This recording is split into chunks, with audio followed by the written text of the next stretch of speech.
Hi everyone, this is Cristian Sasso. Today I would like to show you a game I've been working on for the game studio class I'm taking in Cogswell. It is a puzzle game and it was commissioned to Cogswell by a company called the Prairie Rainbow Company, and that's their website and their products.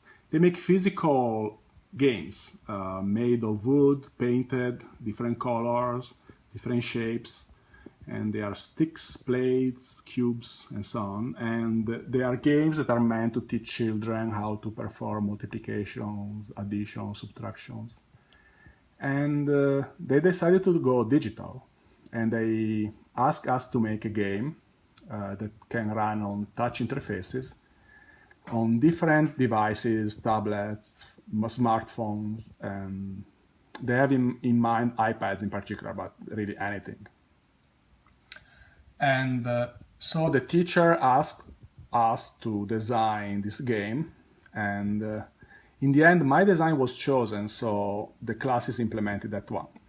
And we haven't done yet the game completely, but we have mostly finished level 1 and we are already a good point with level 2. But before, I want to talk about what the game is about before showing a demo. So the game is supposed to teach children the concept of place value. That is the idea that digits in a number have different values depending on their position within the number. Even if they are the same number, even if it is the same digit, in different position is worth different values. For instance, in number 22, both digits are 2s, but the one on the right is only 2 units and the one on the left is 2 tens, so is worth much more. The other thing that we want to achieve with this game is to teach children how to count in bases other than 10 and perform operations. So for instance, count and perform operations in base 2. So I designed this puzzle game that can work on any base from 2 to 10, and this is in Unity running on my PC. So I will use a mouse instead of the finger, but the concept is the same. And this is a title screen. Let me see. So it's the title of the game. On the right there is a button called Free Play. It allows to play just the puzzles. And on the left is the story mode. So we start story mode. And here we have the main character, that is Ingrid, this little black creature here. So by clicking around, we have our follow the finger. In this case, the finger is the cursor of my mouse, but same thing.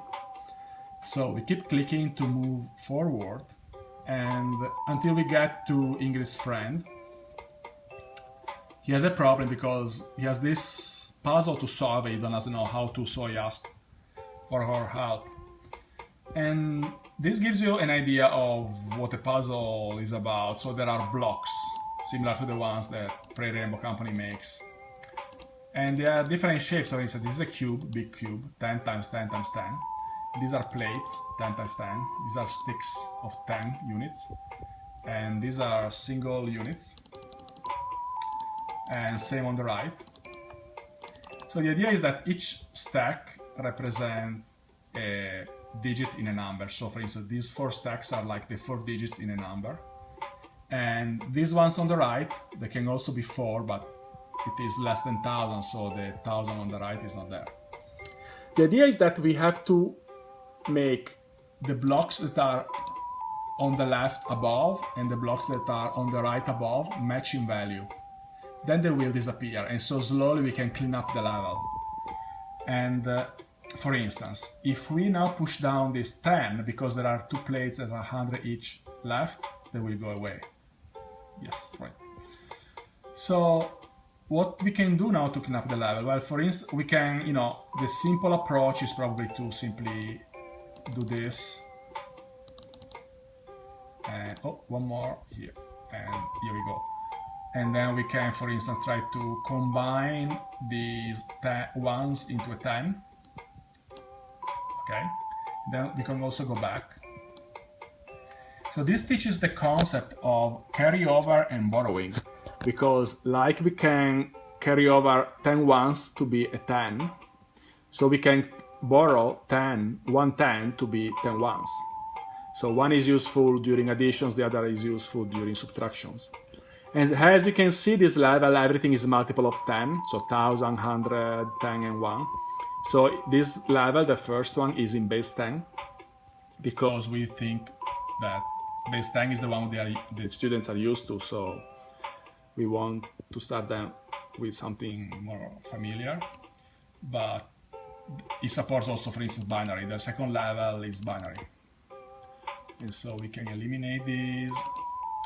All right, so we are left with 1100, and that's 1100 in total. So we have to split them somewhat into 550. So one first step is this, and then maybe we can do this and start moving 50 on the side. And here you are. And then we move these also. Okay, so we can start combining the 500, for instance.